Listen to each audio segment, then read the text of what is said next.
sampaikan tadi bahwa ada beberapa pokok bahasan yang akan saya sampaikan.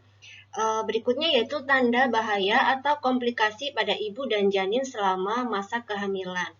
Jadi di sini saya hanya memberikan poin-poin saja karena saya yang katakan tadi hanya mereview. Jadi mereview itu mengulang kembali. Jadi mengulang kembali itu mengingat-ingat kembali. Jadi nanti jika memang diperlukan materinya yang lanjut, saya juga akan mengirimkan. Tapi dalam PPT ini hanya singkat saja. Jadi kita hanya akan melihat, apa sih yang menjadi sub pokok bahasannya seperti itu. Pokok bahasan tentang tanda bahaya komplikasi pada ibu dan janin dibagi menjadi sub pokok bahasan. Yang pertama yaitu bahaya pada kehamilan muda dan bahaya pada kehamilan lanjut, seperti itu. Di latar belakang adalah bahwa di negara-negara yang miskin atau negara yang berkembang, adanya kematian maternal menimbulkan berbagai jenis masalah. Tentunya tidak hanya masalah secara umum ya, tapi khususnya di sini adalah masalah ibu dan bayi yang menitik beratkan pada AKI dan AKB. Indonesia termasuk dalam salah satu negara yang memiliki riwayat tingkat kematian maternal yang cukup tinggi. Perlu diupayakan pencegahan tingkat kematian maternal seperti pemeriksaan kehamilan dan pelayanan rujukan. Pemeriksaan antenatal yang baik dan tersedianya fasilitas rujukan yang lengkap dapat menurunkan angka kematian maternal.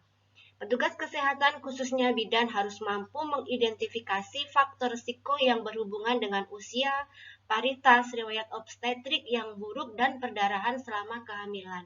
Nah, jika kita berbicara AKI dan AKB, kalau kita di sini yang salah satu upayanya adalah pencegahan tingkat kematian. Nah, seperti pemeriksaan kehamilan dan pelayanan rujukan.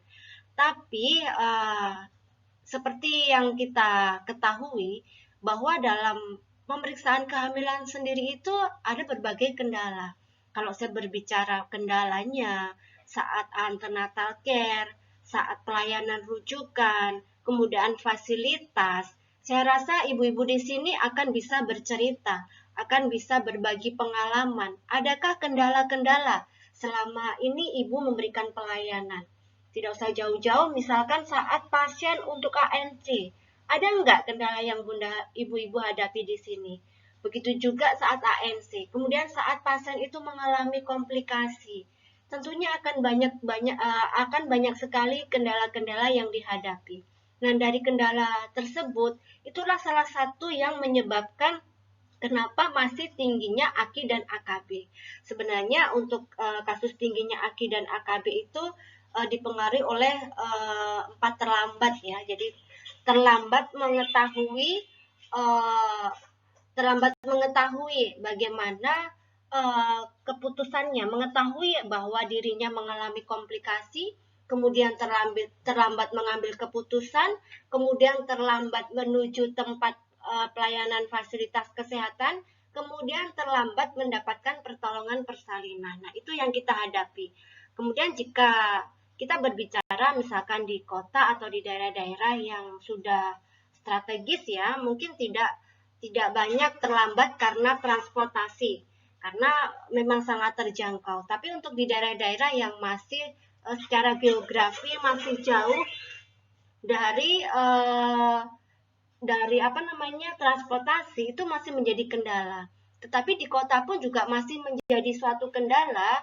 Karena apa? Karena berdasarkan faktor kepercayaan, kebudayaan yang tidak memungkinkan bahwa mereka itu diizinkan atau ke fasilitas kesehatan. Jadi artinya ada sesuatu yang menghalangi. Salah satunya kepercayaan ya, bahwa contohnya saja jika melahirkan harus ditolong oleh bukan tenaga kesehatan, seperti itu. Kemudian juga suatu kepercayaan adanya kontrasepsi, bahwa tidak semua kontrasepsi itu diizinkan atau diperbolehkan, seperti itu. Itu yang menjadi latar belakang. Tadi bahwa tingginya AKI dan AKB yaitu bisa terdeteksi dengan adanya antenatal care. Antenatal care akan bisa mendeteksi risiko tinggi, komplikasi. Jadi dengan antenatal care akan diketahui setelah diketahui bisa dilakukan penata laksanaan.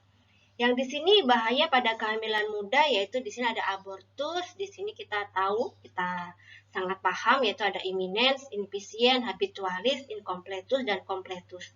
Kemudian juga ada mola, kehamilan anggur, ada kehamilan ektopik, kemudian ada hiperemesis, di sini ada tingkat 1, 2, dan tingkat 3. Seperti yang saya katakan di sini materi hanya mereview ibu-ibu, jadi saya tidak menjelaskan secara detail abortus imminens itu apa, invisient itu apa, habitualis itu apa. Jadi saya hanya menyampaikan saja.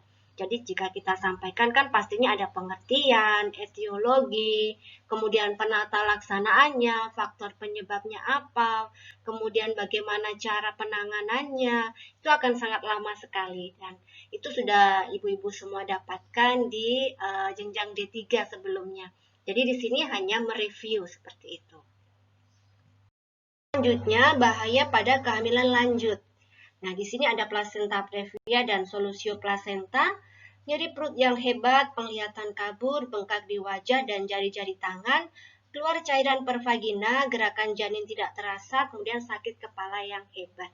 Jadi nanti bunda-bunda bisa membaca sendiri terkait buku-buku tentang bahaya pada kehamilan lanjut. Dan saya yakin bunda di sini sudah tidak hanya berteori, tapi juga sudah melaksanakan semuanya, terutama bunda yang bekerja di rumah sakit atau di puskesmas yang langsung berhadapan dengan pasien.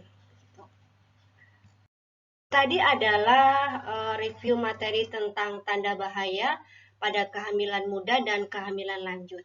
Jadi nanti setelah ini kita akan masuk pada kasus, tapi sebelum masuk kasus, kita selalu ingat bahwa dalam penyelesaian masalah kita mengingat manajemen Varney ya, 7 langkah manajemen Varney.